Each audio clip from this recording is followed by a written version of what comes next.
El gobierno anunció medidas para los productores damnificados por la sequía en un momento terrible que vive el campo a partir de los 3 años ya de sequía profunda en la Argentina. Vamos a hablar con el secretario de Agricultura de la Nación, Juan José Bailo, que tiene la amabilidad de darnos un rato de su tiempo. Juan José Sebastián Carbone, ¿cómo andás? ¿Qué tal, Sebastián? Buen día para vos, para tu compañero de trabajo y la audiencia. Bueno, ¿qué es esta batería de medidas o qué es lo más importante para la gente del sector que tan mal la está pasando? Anunció más ayer. Bueno, lo más importante de estas medidas que se tomaron, se venían trabajando ya hace algunos días y se implementan en el transcurso de esta semana, es que los alcances de la ley de emergencia agropecuaria, para cuando los productores, producto de la sequía, se declara la emergencia, tienen distintos beneficios en esta ley. No me gusta decir beneficios porque parece una ventaja, sí. Y la verdad que son medidas en el marco de un problema angustiante, ¿no? Pero bueno, estas medidas son la suspensión de los embargos, primero la suspensión de los inicios de juicio de ejecución fiscal. Cuando se deja de pagar algún impuesto, que automáticamente se inicia un juicio de parte de la AFIP, bueno, se suspende el inicio de esos juicios, y cuando se iniciaban esos juicios, generalmente a los 10 días se traba, si no se solucionaba a través de un plan de pago o algo, o alguna herramienta, se trababa embargo sobre la cuenta corriente. Bueno, acá hay dos medidas que son: se suspenden los inicios de los juicios de ejecución fiscal, se suspenden los embargos de las cuentas corrientes. Ese es fundamental, Juanjo, ¿no? Digo, el embargo de las cuentas, totalmente. Porque después eso después termina paralizando el normal funcionamiento de la empresa o del productor en este caso. Totalmente, coincido con vos. La cuenta corriente, el instrumento, el cheque de pago diferido es la principal herramienta de financiamiento que tiene el productor, porque ya sea por la facilidad, porque a veces los productores no son muy amigos de hacer trámites bancarios o financieros, de sacar créditos, o porque no tienen tiempo, digamos, porque están abocados fundamentalmente a producir y a trabajar, y a veces porque las líneas de financiamiento también no son atractivas. Entonces la herramienta más usual que tiene para financiarse en capital de trabajo es el cheque pago diferido, y cuando se traba un embargo en la cuenta corriente, por lo general hasta que se soluciona esa deuda impositiva, se rechazan algunos cheques. Entonces después cuando uno va a pagar con cheques que han sido de una cuenta, o que son de una cuenta que han sido rechazados anteriormente, digamos, o que esa cuenta tiene antecedentes de cheque rechazado, eso le obstaculiza o le dificulta el financiamiento a través del cheque pago diferido, y le interrumpe la cadena pago. La verdad que le genera un problema. Es un palo en la rueda general. Sí, y yo entiendo al productor cuando dice: me ataca la sequía, y a esto lo podés tomar como que lo atacamos nosotros, digamos. Después la valoración será más tranquilo, pero la verdad que en el mar de problemas que tienen los productores, que para decirlo en un término poco académico, medio vulgar, pero no pudieron tener una buena cosecha de trigo, no pudieron tener... La de trigo fue regular a mala, la de maíz es mala y la de soja es regular a mala. Y encima una ola de calor en la última quincena de febrero y primera semana de marzo, entran al invierno sin nada de pasto, digamos, sin oferta forrajera para lo que es ganadería o lechería. La verdad que la situación es realmente crítica y compleja. Además hay dos medidas más, hay dos medidas más, y para cerrar la idea, que es la suspensión del pago anticipo a las ganancias, y el no cómputo, digamos, para el impuesto a la ganancia de las ventas forzosas de Hacienda. Esto está en el marco de la ley, y el productor tenía que hacer el trámite entre la AFIP, y el trámite es bastante complejo, digamos, le llevaba tiempo, bastante burocrático. Entonces lo que se ha hecho es emitir un decreto y una posterior resolución por la cual aquel productor que está en emergencia agropecuaria, que tiene el certificado de emergencia agropecuaria, a través de un trámite a distancia, cargándolo a la AFIP va a generar el aplicativo para esto en estos días, va a acceder de hecho, de oficio, a estas medidas. No va a tener que hacer ningún otro trámite. ¿Y el trámite adicional de acceso a ese certificado es sencillo? ¿No es engorroso? Es provincial, y por lo general los productores ya lo tienen, ya lo obtuvieron. Ahora, ¿qué es lo que tiene que hacer un productor porque digo, cualquier productor de esta zona, por ejemplo, que ha sido tan castigada por la sequía, está en emergencia? Sí, tiene que pedir el trámite y pedir la constancia, el certificado de emergencia ante la Secretaría de Agricultura y Ganadería de la provincia, un trámite bastante rápido, y con eso después se carga la FIP, va a generar un aplicativo, una carga, porque algún dato menor va a haber que tener, sobre todo para tener los datos nada más del establecimiento y el lugar, nada de datos productivos ni de evaluación de la pérdida, y automáticamente va a acceder a estos beneficios. Esto estaba vigente, ahora está vigente, pero los productores, si vos escuchabas, había mucha queja que las medidas no llegan, que las medidas no llegan, que las medidas no llegan. Bueno, ahí había un problema de accesibilidad a las medidas. El productor tenía que ir a la FIP, para cada uno de estos trámites, de estos beneficios, era un trámite por separado, tenía que presentar distintas cuestiones que hacían que la FIP también haga sus valoraciones. Bueno, hemos no solo simplificado, sino eliminado todos esos trámites, y se accede solo con el certificado de emergencia agropecuaria, prácticamente de oficio. Y un plan, de 48 cuotas de pago para regularizar las deudas impositivas y previsionales. Sí, es fundamental esto del trámite, digamos, de que sea automático por la cuestión burocrática, por lo que decías al principio de la entrevista, en un momento tan dramático para el sector, por lo menos en ese aspecto, para acceder a estas medidas de alivio para el sector, no va a existir toda esa parte burocrática y no va a ser un problema más para el productor. Eso es lo que buscamos, eso es lo que buscamos, digamos, escuchamos los reclamos, escuchamos a la mesa de base, a los dirigentes. Yo me reuní con dirigentes de Farera, la sociedad rural, hace alrededor de 20 días atrás, con dirigentes de Federación Agropecuaria en Villaguay, con las filiales de toda la provincia, y esta sequía, Sebastián, nos obliga a estar pensando y trabajando permanentemente.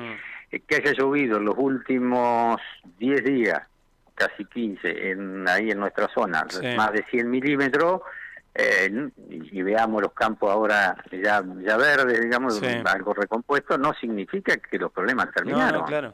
En todo caso hay un poquito de alivio para la ganadería, pero el ternero que la vaca no pudo gestar en este periodo de primavera-verano, que es cuando digamos, se hace el entor, esa vaca que no pudo quedar preñada, hay que esperarla 5 o 6 meses para volver a entrar en un periodo de gestación, y después 285 días para que esa vaca pueda parir un ternero.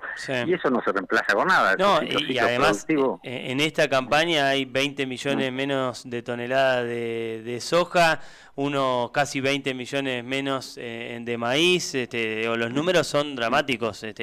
¿Vos cómo imaginás el año? Porque naturalmente lo que pasa con el campo tiene un impacto en la economía general de la Argentina.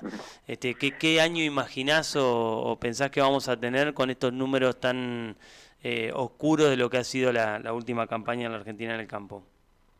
Y va a ser un año complejo, difícil, sobre todo para el interior. Acá tenés dos problemas centrales, a partir de esto que vos describí, que después podemos ver si son 2 millones de toneladas más, 2 millones de toneladas menos. ¿No? La verdad no importa, el problema es grande y no nos vamos a detener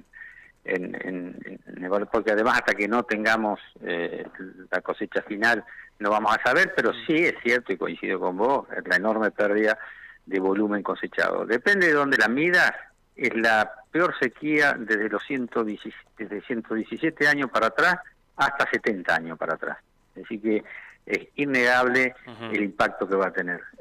Primero en el interior del país, por lo que significa la actividad agropecuaria y ganadera, cómo dinamiza nuestras economías, cómo genera empleo, cómo genera actividad, el nivel de actividad, en las actividades, en los trabajos indirectos, en todo lo que es transporte, flete, los prestadores de servicio. Digamos, hay muchos productores que nosotros los reconocemos como productores, que son productores, pero fundamentalmente son prestadores de servicio. Cosechan, hacen picado y reserva de maíz para reserva forrajera para el invierno, y hoy todo ese trabajo prácticamente se perdió. No hay maíces, o hay muy pocos maíces para picar, o sorgos, y hay muchas hectáreas menos para cosechar, porque muchas se perdieron y muchas fueron directamente a ganadería. Entonces también hay un impacto en el nivel de actividad del sector y va a repercutir en las economías locales, en el interior no tengo duda. Y el otro impacto fuerte tiene en el ingreso de dólares que necesita el país. Claro. El país necesita dólares para atender distintas cuestiones, desde los pagos de importaciones, hasta los compromisos. Sí, el cumplimiento de las metas con el fondo, por ejemplo. Claro, de la deuda que hay con el Fondo Monetario Internacional. ¿Y se estima, Juanjo, de cuántos dólares menos van a ingresar en la economía este año por la crisis del sector?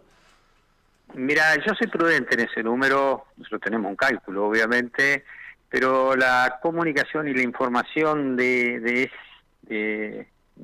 la caída de ingresos de dólares en tema de reservas brutas y reserva neta, que es un tema bastante técnico, lo manejan los funcionarios de economía.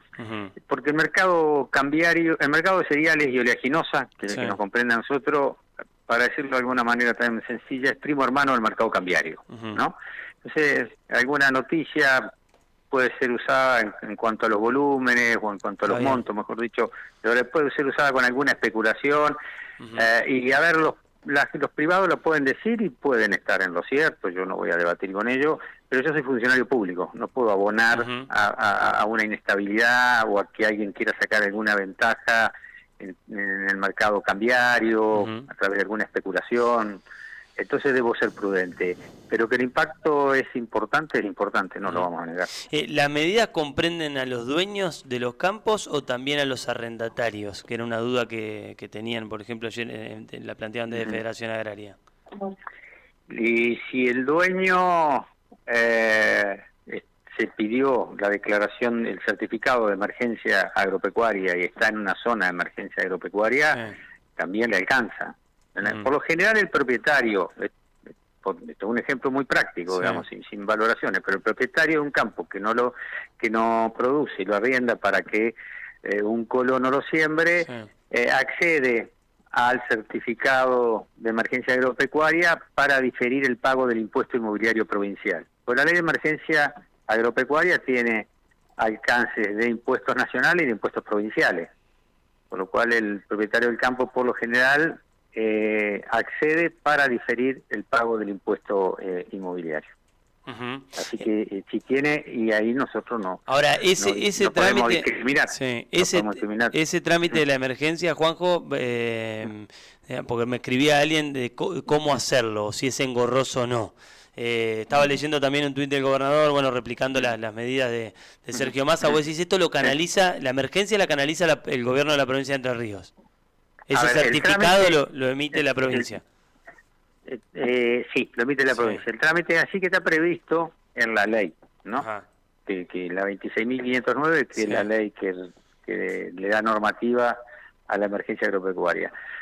La emergencia la solicita a través de un decreto el gobierno provincial al gobierno nacional. El gobierno nacional, nosotros hacemos una reunión de la Comisión Nacional de Emergencia Agropecuaria, a donde participan el INTA, el SENASA, autoridades provinciales, autoridades de las entidades de la mesa de enlace, autoridades de Coninagro, bueno, distintas entidades que representan al sector. Se hace la evaluación que presenta la provincia, y por lo general, por lo menos desde agosto hasta acá que estamos nosotros, o que estoy yo bajo esta responsabilidad, todas las solicitudes que hicieron las empresas las aprobamos. Cuando nosotros las aprobamos acá, las empresas no aprobamos en las provincias, las aprobamos, dictamos una resolución por la cual la emergencia queda homologada. A partir de ahí el productor tiene que hacer el trámite individual de su parcela, de su campo, de su inmueble, ante el gobierno provincial, que es quien otorga estos certificados.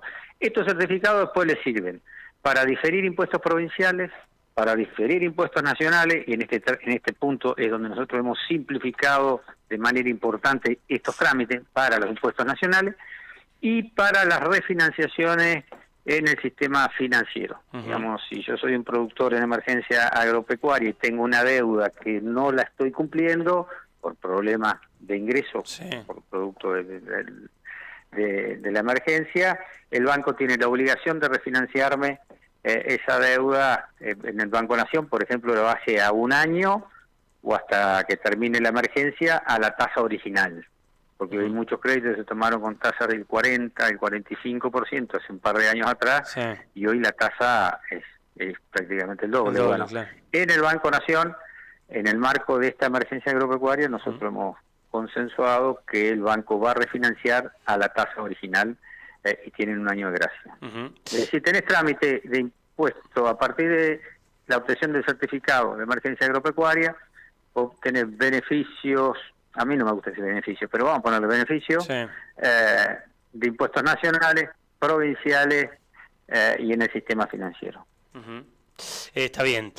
Juanjo, aprovecho el contacto con vos. Ahí me preguntan si se mantiene la tasa. Se mantiene la tasa. Vos lo que decís es en el Banco Nación se mantiene la tasa anterior, la original. Si estás en el marcador, está bien, perfecto, quedó claro. Se mantiene la tasa de origen, digamos. Está bien, está bien. Aprovecho el contacto con vos para preguntarte un poco por los temas políticos. Estamos entrando en terreno de definiciones, por los plazos y por digamos, porque llega el momento de saber si en Entre Ríos, por ejemplo, va a haber elección de doblada. Ayer el gobernador no dio demasiadas pistas de qué es lo que va a pasar en la provincia. Un día parece que van a ir a la par de las nacionales, un día que van a ir desdobladas. ¿Vos qué ves de lo que viene en la provincia en materia electoral? Te soy absolutamente franco, Sí. Sebastián. A mí me tiene muy ocupado y toda la energía y mi capacidad puesta y el equipo de trabajo en atender esta problemática de la emergencia agropecuaria. Sería casi una falta de respeto pensar en términos personales, electorales, políticos, cuando el sector está pasando por una situación de angustia importante. Obviamente se van a venir tiempos políticos, ya tendremos alguna opinión y participación. Sí. Bordé es un hombre de diálogo, yo diálogo prácticamente todas las semanas con él por distintos temas, y podré dar mi opinión, pero yo creo que es Gustavo Bordé quien tiene la responsabilidad máxima desde lo institucional y desde lo partidario, en cuanto como presidente del PJ, de tomar la decisión. Y como uno sabe, yo lo conozco y soy amigo de Gustavo, que es un hombre de consulta, que se deja ayudar, no tengo duda de que él irá a hacer todas las charlas correspondientes para tomar una decisión que sea mayoritariamente consensuada. No sé si adelantar o ir con el cronograma nacional. O sea, está bien. Entiendo tu respuesta, pero te hago una más. Obviamente se habla de vos como posible candidato. No puedo, ya te tengo al aire, no puedo no preguntarte. Se habla de vos como uno de los posibles candidatos. Hay 4 o 5 nombres en danza, el tuyo es uno, ¿no? Para ser un candidato a gobernador por el peronismo en las próximas elecciones. El otro de los nombres que suena es el de Martín Piallo, intendente de la ciudad. Ustedes tuvieron una reunión hace algunos días atrás. Lo primero que quiero preguntarte es por esa reunión puntualmente, si se habló algo de esto, si fue solo una reunión de gestión. Y lo otro es si hay lugar para que una ciudad como Gualeguaychú, que me parece que demanda con justicia un lugar más protagónico en las elecciones, en elecciones que generalmente polarizan Paraná y Concordia, o ocupan los principales lugares en Paraná y Concordia, si hay lugar para de la nada pasar a que haya 2 candidatos. ¿Vos ves ese como un escenario viable o posible? Mirá, es una pregunta un poco compleja, pero la charla con Martín tuvo poco gestión y poco política. Sí. No lo voy a negar, pero no pensando mucho el futuro. Entonces, franco, sino evaluando algunas cuestiones del contexto, sin ningún tipo de definición. Digamos, fue una buena charla. Hacía tiempo que no nos dábamos una charla de esa característica, y creo que fue positiva, pero no hubo ninguna resolución o definición al respecto. Y en cuanto al protagonismo que pueda tener Gualeguaychú, que entiendo lo debe tener a nivel provincial, que siempre digamos quedamos algo postergados, pero esto no lo digo, quiero ser bien claro, no lo digo, creo que la postergación del protagonismo de la dirigencia de Gualeguaychú a nivel provincial tiene que más que ver con nuestras propias falencias. En la incapacidad que hemos tenido y me hago cargo, porque durante 8 años tuve una responsabilidad importante en este sentido, y no pudimos nunca construir una alternativa que unifique o genere los consensos para generar un espacio común la mayoría de la dirigencia de Gualeguaychú que se pueda proyectar a nivel provincial. Y ya le pasó desde Jaime Martínez Garbino, una excelente persona y muy buen funcionario, cuando fue precandidato a gobernador no tuvo el acompañamiento que uno entiende debió tener. Le pasó a Héctor Maya, le pasó a Emilio Martínez Garbino, y después no pudimos plasmar nada más. Creo que antes, más que exigir, tenemos que proponer y promover. Está bien, sin contestarme me contestaste entonces que no debería haber dos candidatos de Gualeguaychú porque sería un error. No sé si sería un error, hay que ver cómo se plantea el escenario, cuando no sabemos qué fecha se va a votar, cuando no sabemos quiénes van a ser los candidatos, no necesariamente es un error. Mejor si hay uno, pero no necesariamente es un error si hay dos. O sea, el ideal sería un escenario de consenso acá entre el peronismo de Gualeguaychú y si va a haber un candidato que haya uno. Y que exceda el peronismo, de acuerdo. Si no, me parece que ahí tiene que haber una construcción más generosa. Sí. Pero esto lo digo en el marco teórico, estoy haciendo de comentarista de la política. Está bien. Por favor, no me quiero ubicar en ningún lugar.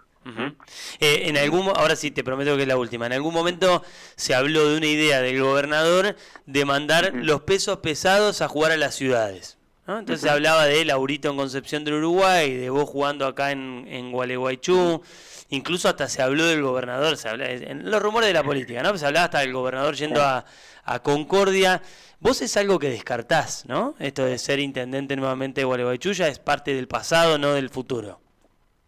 Sí, lo descarto. Y quiero ser franco, no lo descarto desde el sano orgullo de haber sido intendente 8 años de mi ciudad.